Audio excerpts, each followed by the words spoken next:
нийслэлийн хэмжээнд 1915 хэсгийн ахлагч байгаа. Тэгээ энэ хэсгийн ахлагч нартай Улаанбаатар хотын иргэдийн төлөөлөгчдийн хурал 29 орчим тэрбум төгрөгийн гэрээ хийж хэсгийн ахлагчаар ажиллаж байгаа ийм асуудал хөгжсөн. Тэгээ энэтэй холбоотойгоор бидний 5 гишүүн хуулийн төсөл өргөн барихад бэлэн болсон байгаа. Миний бие санаачилсан Цэнгүүн гишүүн, Лодоо самбуу гишүүн, Жаргалан гишүүн, Зол жаргал гишүүн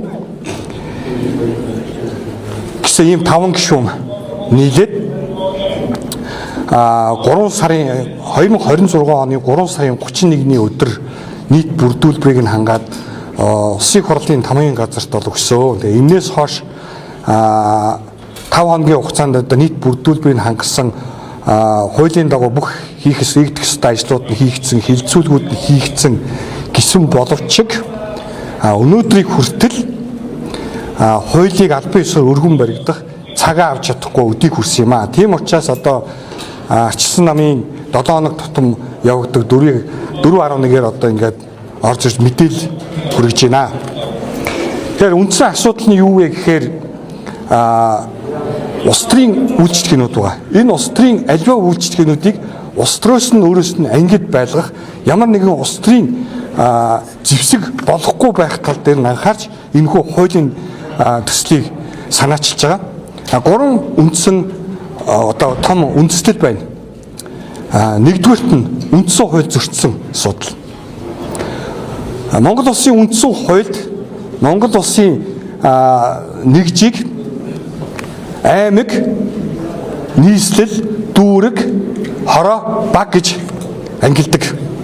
Нэгжийн тухай ямар ч ойлголт байхгүй.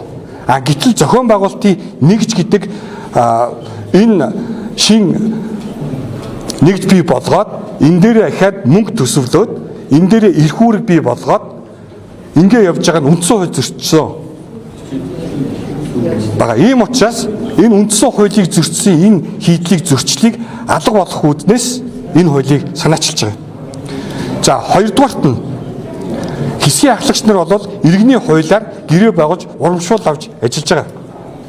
Иргэдтэй хамгийн ойр ажиллаж байгаа.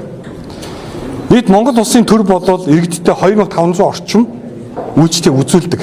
Инээс 1260 орчим нь өнөөдөр аль хэдийнэ ийм Монголиа захин платформ дээр орсон байна. Нэгэнд ихэнх үйлчлэгнүүд нь орсон байгаа тохиолдолд хэсгийн ахлагч нарыг цааш нь ажилуулах нь ахаад үндсэн хууль зөрчөөд явах нь эрсдэлтэй болж байгаамаа. Тийм учраас иргэдийн хувийн мэдээлэл гэдэг бол хамгийн эрхэм зүйл хуулиар олгогдсон. Тэгээ энийг хамгаалахад төрийн албан хаагч нар маш чухал үүрэгтэй. Гэтэл иргэний хуулиар хэсгийн ахлагч нарыг гэрээ байгуулж ажилуулж байгаа нь өнөөдөр өөрөө иргэний нууцд бол эрсдэл учруулж байна гэж үзэж байгаа. Тэгэхээр энэ байдлыг засах учиртай. 3 дугаар үндэслэл нь эдгээр хэсгийн ахлагч нартай сонгох, гэрээ байгуулах, гэрээг цуцлах, ажил үүргээр хангах нь шууд хорооны засаг даргын мэдэлд ирсэн байна. Энэ юуг харуулж байна гэвэл аливаа нэгэн байдлаар мэдээлэл авах, зөвлөгөө өгөх, ажил даалгах нэрийдлэр улс төрийн нөлөөлөл орох өндөр эрсдэлтэй болчихсон. Ийм учраас ийм 3 том үндэслэл байгаа учраас эдгээр энэ хуулийг санаачилж байгаа. Тэгээ энэ хуулийн хүрээнд нийслэлийн эрх зүйн байдлын тухай хууль дээр бас өөрчлөлт орно. Мөн засаг захиргааны нутаг дэвсгэр нэгж түүний удирдлагын тухай хууль дээр бас өөрчлөлт орно. Мөн үүнтэйгээ зэрэгцээд энэ хуультай холбогдуулан хийгдэх арга хэмжээний тухай засгийн газарт бас чиглэл өгсөн тогтоол бас гарах учиртай юм аа. Тэгээд улсын хурлын дарга хэрв цаг өгөхгүй бол улсын хурлын чуулган дээр одоо бидний 5 гишүүн бол энэ хуулийг өргөн барихаас өөр гарч үлдэхгүй байна. Энэ хууль улсын хурлаар хилцүүлэгдэж эхлээд батлагдаж чадах юм бол өргөн баригдсан хэлбэрээр батлагдаж чадах юм бол Монгол улсын хэмжээнд зөвхөн эхний 1 жилийн хугацаанд гэхэд 20-оос 30 тэрбум төгрөгийн хэмнэлт гарна. Мөн хуулиудын хэрэгжилтийг хангаж эхэлнэ. Мөн энэ хуультай зэрэгцээд гарах засаг захиргааны хамгийн анхны нэгж бол хороон дээр бас өөрчлөлт болох шаардлага гарч байгаа. Яагаад вэ гэхээр зарим хороонууд дээр 20-30 мянган өрхүүд байдаг бол зарим хороон дээр маш бага байдаг. Энийг дахин шинжилэн зохион байгуулах шаардлага үүснэ.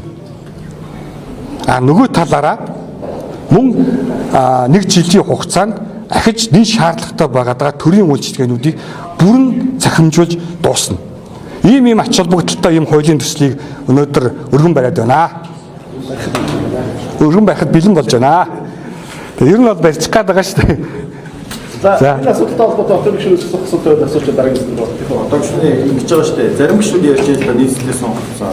Жишээлбэл энэ хэсгийн ахлагч нарыг чинь нийгмийн баталгааг нь хангаж төрийн албан хаагч болох ёстой гэдэг зүйлийг одоо танаа нөгөө намын зарим нийслэлээ сонгогдсон гишүүд ч гэдэг юм уу ярьж байна л да. Тэгэхээр яг таны ярьж байгааг яг эсрэг зүйлийг яриад байна.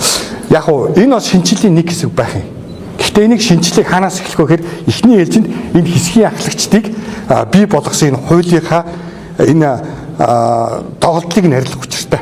Тэрний ар дээрээ 1915 хэсгийн ахлагчийн ажил амьдралтай холбоотой асуудлууд гарч ирж штэ. Энийг мэдээж зохицуулах дараагийн арга хэмжээнүүд хийгдэж таарна. Хэрвээ төрийн үйлчлэгээний албан хаагч болгож болно, нийгмийн баталгааг нь гаргаж болно. Гэхдээ эхний ээлжинд энэ хуулийн доголдлыг нь засах учиртай. Шууд төр өнөөдөр нэг хууль гаргаад 1915 одоо ажил хийж байгаа энэ иргэнээ шууд гаргаа хийчих болохгүй. Гэхдээ нөгөө талд нь энэ 1915 албан хаагчийн одоо эрх зүйн байдлыг дээрсүүлэх хэрэгтэй. Мөн энэ хүмүүсийн харьцаж байгаа иргэдийн хувийн нууцыг нь хамгаалах ажлыг хийх ёстой.